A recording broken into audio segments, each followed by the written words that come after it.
Hey, Ah, reviews back up in here, yo. and Ready Player One. is a review this time. So we actually watched it last night. Yes. We let it soak, Fill it in. marinate, if you will. Fill it in. And right off the bat, I'm gonna have to say that from an '80s geek explosion is what I watched pretty much. I thoroughly enjoyed it from my perspective. We're going to get into that part of it a little bit more, though, to explain. Starting right off the bat, I believe it's pronounced Tye Sheridan. Does an okay job with what he's given for a script, obviously, right? So, and then his counterpart, Artemis. I thought her character was interesting. It was good. Olivia Cook. I'm trying to remember if I've seen her in anything else besides this. I don't think I have. I don't think I've either. Yeah. But they had good chemistry. Yeah, good chemistry. Yeah, they did a job. His friend, which I thought it was pronounced H, but it's actually H, like AECH. Yeah. Interesting. Yeah, H. Yeah, I thought it was just H too. I thought it was H, but apparently in the end of the movie when I watched the credits, it said AECH. Yeah. So, whatever. AKA. Oh, you thought I was going to do it. No spoilers. And then IROC, played by TJ Miller, who I thought was very funny. He was like, "There's a crick in my neck. Can you go on the side of me? Can you go to the left?" So, good comedy. Yeah. I won't say throughout. Yeah, it was here. It had its moments. No, you know what? With the '80s references, there's comedy throughout for those people who get those references. Yes. Like if you're all about the '80s and like early '90s, you're gonna get all the little like spoilers, not spoilers, but little like Easter eggs. Easter eggs throughout. They drop in there little hints. Easter eggs. Easter eggs. Which, do you think the reason why they put this out today is because of Easter Sunday coming up? Maybe. Me and my girl were talking about that, and we're like, is it potentially Easter egg? Easter egg. Yeah, but it's all through there, Easter eggs and like little things from '80s and little characters pop up, references and everything else. Exactly. '80s all in your face. Now let's talk about what did not work in Ready Player One. Yeah. Ready Player One does suffer a bit from the typical, hey, I'm a guy who's just very average and plain, and maybe one day I can be the hero of this fantasy game world. Oh, look, I guess I am. Legitimately no real reason why he is, other than the simple fact that he's also a nerd and he really loves pop culture references and he really is infatuated with the guy who created the Oasis, which they're playing in. So aside from that, there was like legit no other reason. This company, was it IOI? Yeah, IOI, which if you look at it, another nerd references, 101, right? Ones and zeros. So, but they basically have an entire geek squad, basically, of people dedicated to that, and somehow he knew more than them. Yeah. Collectively, he knew more than all these people. Yeah, people that basically are paid to research to just be nerds, this guy basically. Constantly researching, but he was like, you know what? I got this. Yeah. Just me. Just him by himself. So that was kind of interesting. It does try to tackle some of the inequality that's out there in the world between different classes and people who don't have certain living standards, but it also then I think it does a decent job of actually showing that people nowadays do legitimately get lost in the gaming world and they will spend all of their money to win it. Like all these microtransactions they have now, oh my gosh. I'm looking at you, Battlefront 2, EA, anyone else out there making games like that. But specifically those ones more recently caught heavy fire because of their microtransactions. They even scaled it back, tried to reintroduce them, and then they just recently scaled it back again. Because players don't want to have to pay for stuff if they don't have to. For natural game progression, right? So this film actually kind of touches on that, where people lose track of all life altogether. Like their whole life is video games. And that's what it is. Like, they spend all of their money. Lights getting turned off? Cool. I'm level 65, unbeatable. Well, this one's different because like if you make money there, you actually make money in the real world. Yeah. Yeah. So real money transactions, as we have, which is called microtransactions, presently in our world, not in the movie world, but in our present world, that's real game currency, right? So games do that already, like Diablo 3, for example. Some of the other MMOs online use real money transactions. Yes. But this is where in the game you can actually make money and then also spend it in the real world. So, kind of cool. Yeah. Interesting way to look at it. Neither one of us read the book. No. So we don't have that to base it off of. So this is completely from a moviegoer standpoint, knowing that there is a book out there based on it. So we're not familiar with the novel material. We're only familiar with what we were presented. Yeah. So, and I've heard mixed reviews about that. You're never going to get 100% book to movie translation. Yeah, it's just hard to do. I'm sure all of us wish they could, right? I think the closest I've ever seen is Lord of the Rings, the first 3 films. Pretty good. Yeah. They got a little carried away and greedy on The Hobbit, obviously, that they literally turned one book into 3 movies. Yes. So, but the other 3, pretty well done, I thought. Yeah. In this case, I don't have anything to compare it to, so I apologize if you came looking to see me or Ian compare that for you. Yeah, we don't have anything to book. Sorry. Our bad. What do you think didn't work in this movie? I mean, it's good in terms of age reference and things, but in terms of like the overall like diversity of story, it's like you've seen the plot before. It's just repackaged. So you've seen the one person, one kid saving the world or changing the world. I mean, you've seen it in Hunger Games, you've seen it in Divergent, you've seen it in Maze Runner, you've seen it in a bunch of other different movies recently, and it's almost the same type of storyline in terms of how it progresses and how it's one person changing the world and saving the world. Towards the end, it slightly reminded me of. Do you ever see Hackers? Long time ago. Do you remember towards the end when they're like hack the planet and you're trying to get everyone else to rally around them and stuff like that to like stop the other bad people, like to fight the system basically. It was a very big fight the system film. Yeah, is what we watched. Now, I think Ian and I can agree on this. If you took out all the 80s references, you would have a very, very mediocre film. Yeah. At best. Very lovely CGI, though. Yeah. I will definitely say that. CGI is beautiful. I think both of us were wanting a little bit more of that, actually. Yeah. I wanted more action. Yes. Even if it was live, still more action in general, Like, it gives you some, like, in the beginning, like, okay, this is how cool it would be with all the 80s references right in the beginning and all the kind of stuff. And like, oh, that's cool. And it kind of slows down for a while. And then it gives it to you toward the end. But there's a whole big lull in the middle. There's like a little bit here and there, some sprinkled, but not like you could do so much more with all the references and stuff that you have going on that make it a little cooler, more exciting throughout the entire movie. Now, I personally didn't feel that there was like too many slow moments. I feel there could have been more action, but I don't really recall there being too many slow moments. So from that aspect, I thought it was good. I mean, it's not. Yeah, I guess not like in terms of like super slow or like, oh, this is boring. Like it's giving you information in the story, but it's not like there's not like an action. Just that you want more action in general. Yeah, it's not an action way. Yeah. It's giving you more story. It's a lot of more story. Because there is the plot device of like discovering or discovery of the clues. Yes. How to go about figuring out the clues, right? The kind of like puzzles. So they did a good job on that aspect of the film, I believe, where they didn't rush those sequences too much, but they also didn't liven them up that much either in their delivery.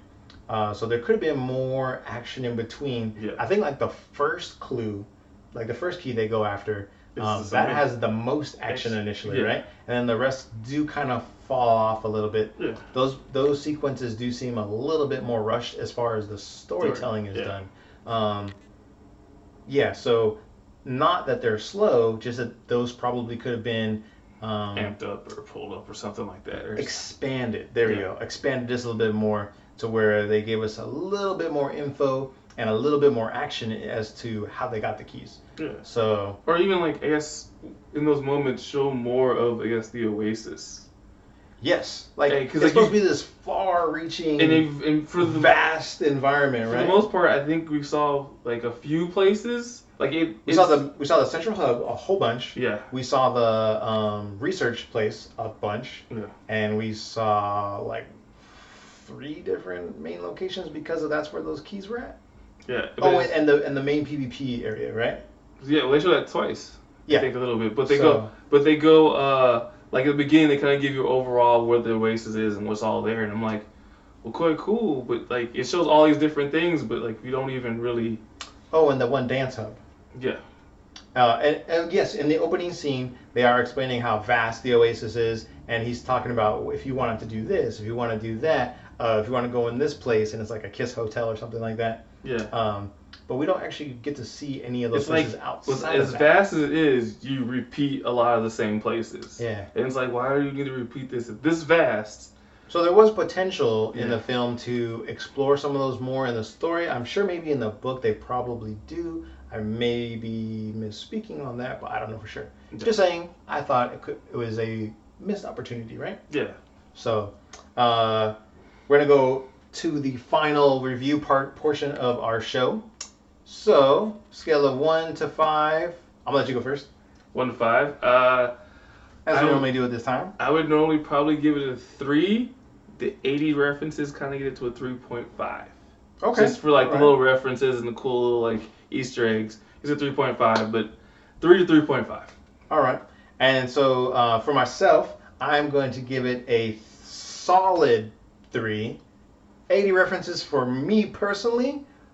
Bump it up to a 4. Bump it up to a 4. I legit think you should check it out in the theater. I don't know if you feel the same way or not. I didn't watch it in 3D. Did you watch it in 3D? I watched it in 3D. Did you think the 3D added to the film? It was actually pretty cool at some points when he's like loaded into the Oasis. Because I can definitely tell there are a lot of moments that are meant to be watched in 3D. And I kind of, at moments, I mean, I did watch it in Dolby Cinema, but there were moments where I was like, oh, if I had 3D glasses, this probably would look a little cooler. Like, when he first cooler. got in, like, the Oasis and he's going through and traveling, like, through the Oasis, it looks pretty cool. Okay. And then, like, yeah, the beginning opening with the first key actually looks pretty cool in 3D. Ah, all right. Okay. And then, all right. So, like, that so 3D if you can. If not, I still enjoyed it a lot in non-3D. Yeah. Apparently, 3D is the way to catch it. So, IMAX, probably number 1 on your list to check it out. If you can't get it this weekend, then maybe check it out some other time during the week. So yeah, definitely a film we believe you should check out in the theater. And now, spoilers! Boom! In your face! Spoilers. All right. So, as we said already, man, I really liked it. The way they handled mods for their character skins was really cool. I like that. But in the same token, oh my gosh, I feel like that was a huge part in the film that they could have just expanded on like crazy. Yeah. And why were they using like Overwatch and Halo? Like, those aren't from the 80s, obviously. Well, they just said there's avatars from forever. And then, since that's the past, that's technically the past. Since it did take place in 2045. 2045, that's the past. So I guess, some people liked, 2000s. So that's probably what they did for. Not everyone was like a follower for the 80s. Because he made everyone like the 80s because he loved the 80s and that's the creator. So most people lean toward the pop culture of the 80s. Some people might have liked, 2000s or whatever. And so they might base their avatar off that. I want to say that, I forget when his character, because they do show in the film, obviously, he dies. But they show like his age. I want to say he was like a mid-70s baby, right? And then he died in like 2040. It was probably 2040 is what it was, because they said 5 years after his death, no one still found the keys. Yeah. So he was probably had been like 70. He had to be. Well, he was a kid for Atari, so yeah, he had to be like almost early 70s. Yeah, that's what I'm saying. Yeah, so early 70s. So right around there. So it was pretty interesting. Simon Pegg is in the film as I thought his character, like kind of showing up towards the end there, was interesting. Nice little twist. He didn't have a very big part, but he always has decent performances no matter what. Yeah, he just pops in little cameos here and there. Cameos here and there now. So what did you think about some of the clues, the way they found some of the clues? The Shining one was crazy. The Shining one. I liked how they tried to follow them in there. Everyone was like, ah, from IOI. Everyone was getting like killed and murdered. He was like going through like the two. He was like, I've never seen The Shining. He was like, You're not my friend right now because you've never seen this. He's like, you've never. Come on, man. I told you I'm on scary movies. And then he's like, hey, 2 girls. He's on 2 little shiny girls. The lady, he was like, oh, it was a lady. Okay, I don't go on. I'm just gonna go with it. And then she was like, yeah. Yeah, he's like, which is pretty crazy. He's in the elevator and he's like, don't go to the elevator. He's like, huh? It's like blood rushes in everywhere. It's pretty crazy. And then dancing with the zombies. Yeah. That was pretty crazy. The undead like jumping off their heads and stuff like that. That was like I think a little melodramatic, like a little, or not melodramatic, but a little too much. Like they hyped that little scene up, right? That's what I was like. All the shiny stuff was there, and that scene was just kind of like, all right. Like, which they did say it doesn't belong, so that was the Easter egg in that game. Yeah, the zombies and that little part doesn't belong in the Shining. Yep. And that's not in the Shining. So they're like, oh, okay, well that's probably why. So that was interesting. But that car chase though. Yes. So the initial race part of it was pretty awesome, I thought, and the simple fact that he had to go backwards. Now, here's the thing. Did he have to go backwards the whole way, or could he have just turned around? No, because it's like Bill and Ted. You got to go backwards. So he's like, he has to go backwards. You have to drive backwards. Was that also a Ferris Bueller reference to Reverse the Miles? Maybe. But I think he was talking about Bill. He was talking more Bill and Ted. No, I'm just saying, like, they'll double up on there. Because there were a ton of 80 references he's in a DeLorean. Like when the Iron Giant dies? Yeah. Thumbs up from Terminator 2, right? Yeah. So I thought it was cool. Yeah, to the lava, and he's like... Yeah, the lava, when it goes down through. There was a lot of cool stuff in there. A lot of good references. Probably more than I can remember to quote right now. Because like in the racing scene, you got the one guy's in Bigfoot, and he's driving Bigfoot on. So he has, it's just going through with all the cars. And DeLorean, and you're like, oh, that's that car from... And then when they're driving, they're talking about, this is like Mario Kart. Obviously not from the 80s, but very popular racing game. And that was like the only mention of Mario. Yeah. Which I'm kind of sad about. Tear. No Donkey Kong reference. Which would have been kind of cool. We had Kong. They had Kong in there, but they didn't have Donkey Kong, but they had King Kong. So interesting. Anything else you wanted to talk about in the spoilers? I mean, the final fight. Oh, I did. I actually. Okay, so I liked the final fight, and then I didn't like the final fight. So I liked the fact where he was like, "You're in my world," and then he starts whooping him. Yeah. But then he kicks him to the bomb, like we were talking about. I'm like, classic cliche: hero kicks villain by a death weapon, right? Yeah. And then luckily, he had the extra life, right?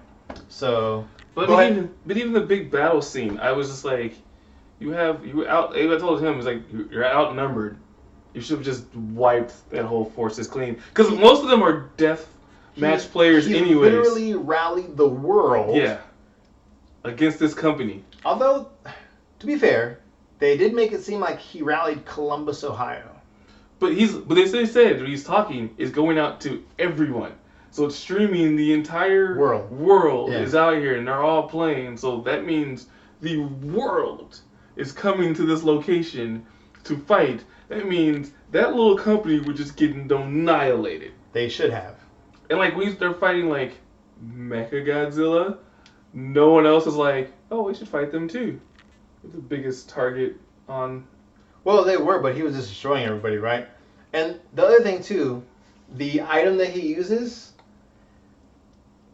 He can't be the only player in Oasis that had that. Well, they said it was like the at the beginning of the game, the beginning of the movie. Item. There's a rare item that only shows up that gives you like, and everyone was fighting for it. And then, but it was like weird that he got it and the other like guy that's the assassin didn't have it. Which I thought was really. He's the only one that picked it up. Yeah, you're the only one that got it. Like you basically fought the whole death match and got it, but he was also there too. Well, not only that too, but H is the one that sniped him. When it popped up. So I would have thought whoever got the kill gets the item, but apparently not. I guess whoever grabs it, yeah. And then I thought it was way overhyped where he's like meditating, and then he finally joins the fight only for 2 minutes. Yeah, he was 2 minutes. Right.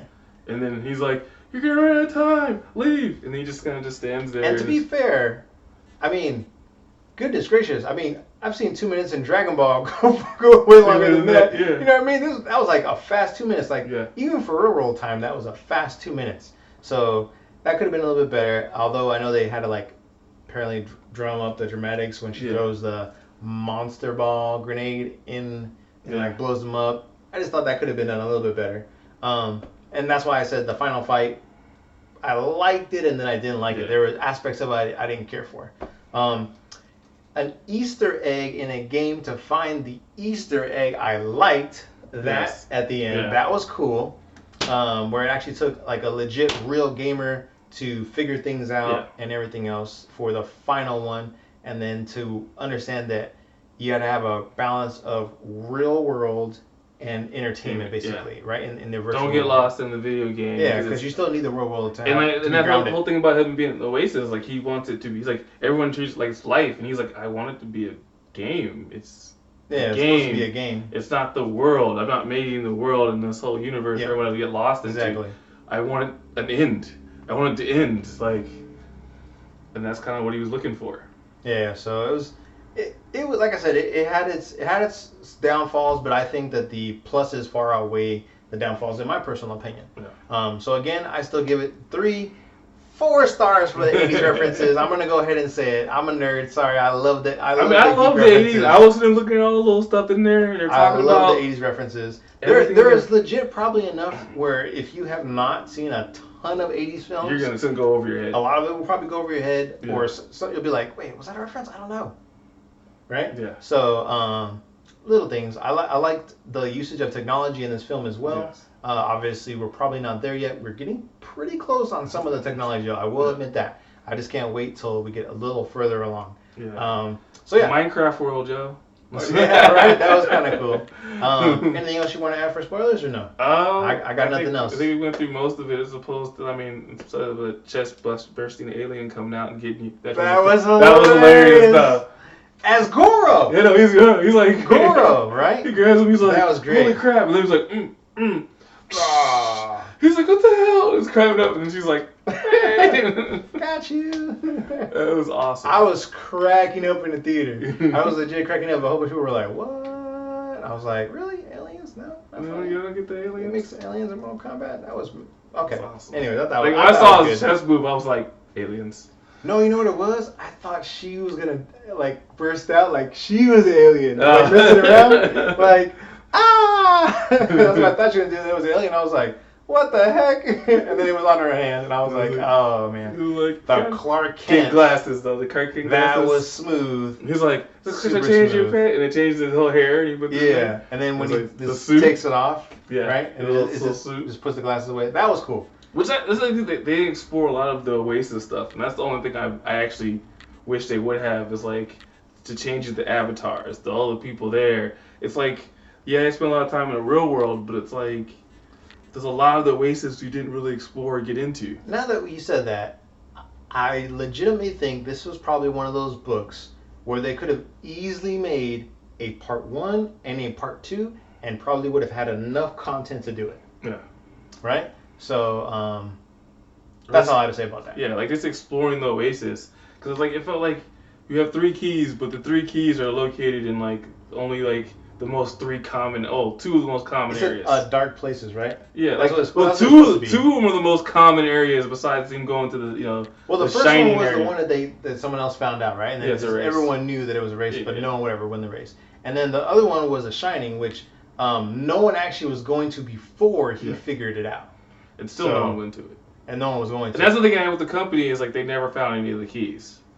And like the leaderboard just has his friends. So I'm like, the company's fighting so hard to get all these keys, but they don't even have one. You have to have all 3 to unlock the Easter egg. And they're worried about them getting the last key. Y'all gotta get the last key. Well, they don't have the first 2 keys. Yeah. So what can you do anyways if you don't have the first 2 keys? Nothing.